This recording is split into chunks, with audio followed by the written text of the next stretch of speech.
Tortoises. In September 1968, two Russian tortoises became the first Earth creatures to orbit the moon. Not humans, not dogs, tortoises. The Soviet Union launched them aboard Zond 5, and these slow-moving reptiles circled the moon a full 3 months before Apollo 8 carried human astronauts on the same journey. They traveled over 200,000 miles through space, experienced lunar orbit, and then survived a violent re-entry back through Earth's atmosphere. The spacecraft splashed down in the Indian Ocean, and when recovery teams opened it up, both tortoises were alive. They'd lost about 10% of their body weight and weren't exactly thriving, but they'd survived a journey that would have killed most creatures. Why tortoises? The Soviets needed animals that could handle extreme conditions without requiring much maintenance. Tortoises don't need frequent feeding, they can survive dramatic temperature changes, and their slow metabolism made them ideal passengers for a week-long space mission. They were paired with wineflies, mealworms, and some plants to test how various life forms handled deep space radiation and the stresses of lunar distance travel. The biological data collected from this mission helped scientists understand how cosmic radiation affects living tissue over extended periods. During the flight, the tortoises were exposed to radiation levels far beyond what you'd experience in low Earth orbit. Their survival proved that biological organisms could withstand the journey to the moon and back, which was crucial information for planning human lunar missions. Here's what makes this even more remarkable. These tortoises didn't just survive the flight, they lived for years afterward, and Soviet scientists continued studying them to understand any long-term effects from their space journey. One of them reportedly lived until at least 1975. They literally went to the moon and came back to live normal tortoise lives. Tardigrades. There's this microscopic creature called a tardigrade, and it survived being exposed to the vacuum of space, not inside a protective spacecraft, outside. In the actual void where temperatures swing from 270 degrees Celsius in sunlight to minus 270 in shadow, where there's no air pressure, and where solar radiation should instantly sterilize anything living. In 2007, the European Space Agency launched a satellite carrying thousands of tardigrades, and scientists deliberately exposed them to open space for 10 days. When they brought them back to Earth, most of them were still alive. Tardigrades are these 8-legged micro-animals that look like microscopic bears, which is why they're called water bears. They're about 0.5 millimeter long, and they've got this insane survival mechanism called cryptobiosis. When conditions get harsh, they basically shut down all their metabolic processes, expel nearly all the water from their bodies, and enter a state of suspended animation. In this state, they can survive temperatures near absolute zero, pressures 6 times greater than the deepest ocean trenches, and radiation doses that would kill a human hundreds of times over. The space experiment exposed these creatures to solar UV radiation at levels about 1,000 times higher than what reaches Earth's surface. That kind of radiation destroys DNA and kills cells almost instantly in most organisms. But tardigrades have this incredible ability to repair massive amounts of DNA damage. When rehydrated back on Earth, the tardigrades that survived direct solar exposure just reanimated and went about their business like nothing happened. This isn't just a cool party trick. Understanding how tardigrades survive in space helps scientists figure out whether life could exist on other planets or survive transfer between worlds on meteorites. They've essentially proven that Earth life can survive in conditions we previously assumed were instantly lethal. Fruit flies. The first animals ever launched into space were fruit flies, and they went up on a repurposed Nazi rocket. In 1947, just 2 years after World War II ended, American scientists loaded a container of fruit flies into a captured German V-2 rocket and launched it from White Sands, New Mexico.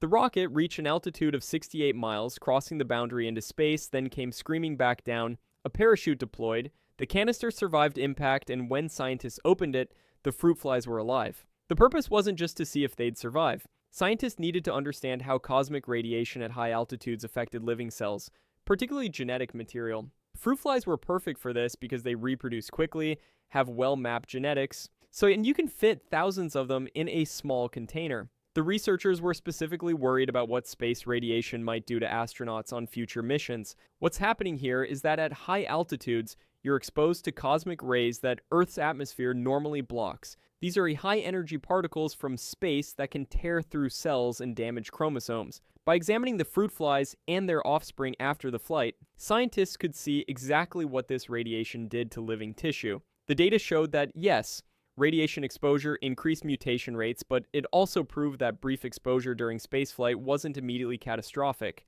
The V-2 rockets used for these experiments were literal weapons of war just years earlier.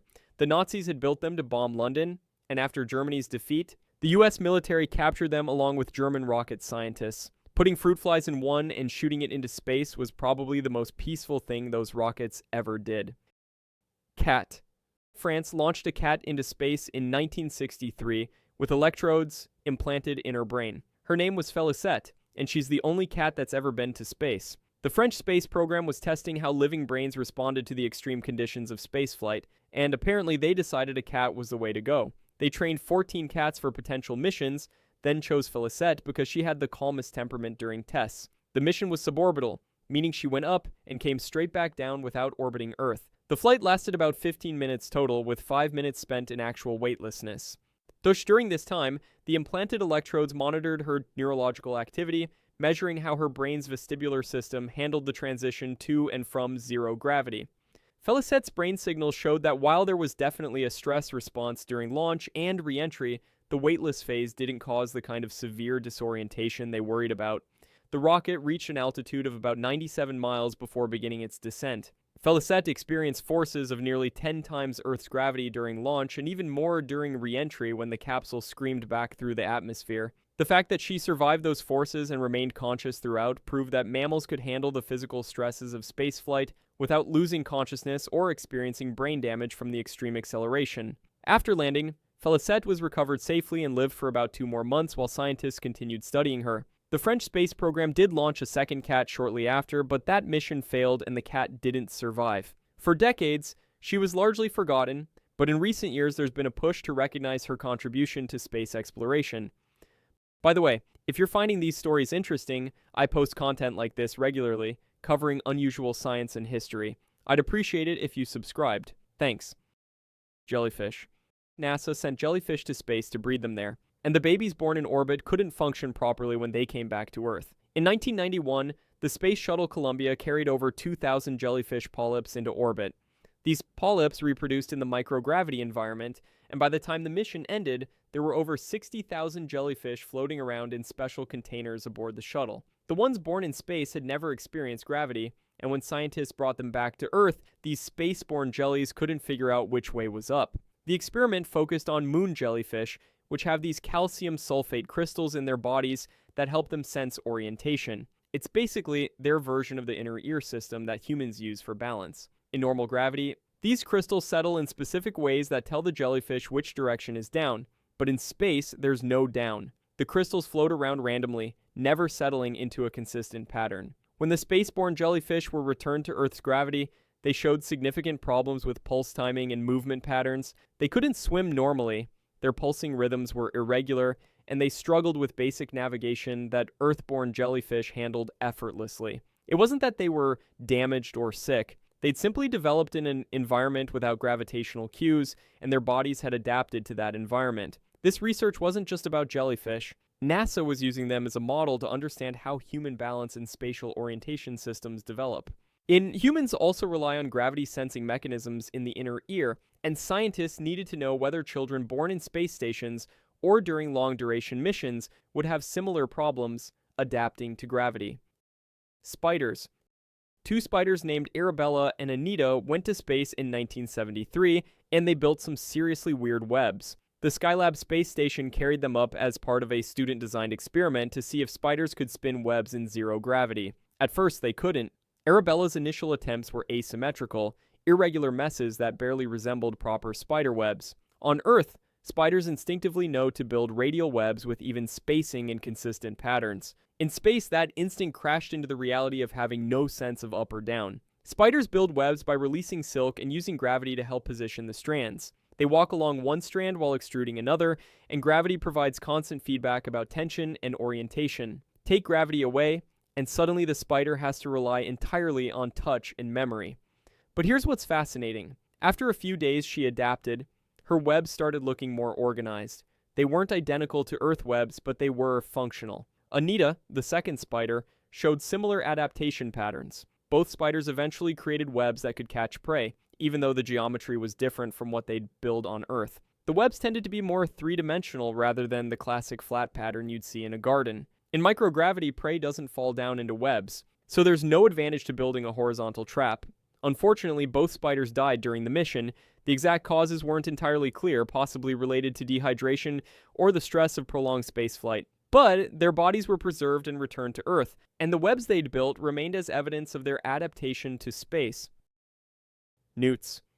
Soviet scientists sent newts to space to watch them regenerate limbs in microgravity, and the regrown tissue came out different. Newts have this incredible ability to regenerate entire limbs, tails, eyes, even portions of their hearts and brains. If you cut off a newt's leg, it'll grow a new one over a few weeks. The Soviets wanted to know if this regeneration process worked the same way in space, or if microgravity would screw up the cellular mechanisms involved. The experiments were part of the Bion satellite program, which launched multiple missions carrying newts into orbit for weeks at a time. Researchers would remove a newt's forelimb before launch, then observe how the regeneration process unfolded during spaceflight. The regenerated tissue did grow back, but the cellular structure showed differences compared to Earth-based regeneration. The cells organized themselves differently, and the rate of regeneration was altered. What's happening at a cellular level is that regeneration requires precise coordination between different cell types. Stem cells need to move to the right locations, differentiate into muscle, bone, nerve, or skin cells, and organize into the correct three-dimensional structure. Gravity provides mechanical cues that influence how cells behave and organize. Remove gravity, and you remove one of the environmental signals that cells use to figure out what they're supposed to be doing. This research has implications for understanding how human healing works in space. Astronauts on long-duration missions need to know if wounds heal properly, if bone and muscle regenerate normally after injury, and if surgical procedures would be safe in orbit. The Newt experiments suggested that yes, healing happens in space, but it might not happen exactly the same way it does on Earth. Nematodes. Microscopic worms survived the Space Shuttle Columbia disaster in 2003. When the shuttle broke apart during re-entry, killing all 7 crew members, everyone assumed every living thing aboard was incinerated. The shuttle disintegrated at over 12,000 miles per hour while surrounded by plasma hot enough to melt steel. In one of those fragments, scientists found a canister containing nematode worms, and some of them were still alive. These weren't just any worms. They were C. elegans, a species that's become a crucial model organism for biological research. Scientists use them to study everything from aging to muscle atrophy to genetic diseases because they're simple, transparent, and their entire nervous system is mapped. NASA had sent them up to study how spaceflight affects muscle development and function. The fact that any of them survived is genuinely shocking. The debris field spread across 248 miles of territory. The temperatures during breakup exceeded 3,000 degrees Fahrenheit. But somehow, the specific piece of shuttle containing these worms landed in a way that didn't completely sterilize the interior. When researchers examined the canister weeks after the disaster, they found living nematodes that had survived the entire ordeal. This discovery actually changed how scientists think about the possibility of life spreading between planets. If microorganisms can survive the kind of violent forces involved in a spacecraft breakup and crash, maybe they could survive being ejected from a planet by meteor impact, traveling through space, and landing on another world. These worms prove that under the right circumstances, even a catastrophic event might not be enough to kill all life aboard a spacecraft. If this sparked your curiosity about the weird history of space exploration, consider subscribing so you don't miss future content. Thanks for watching.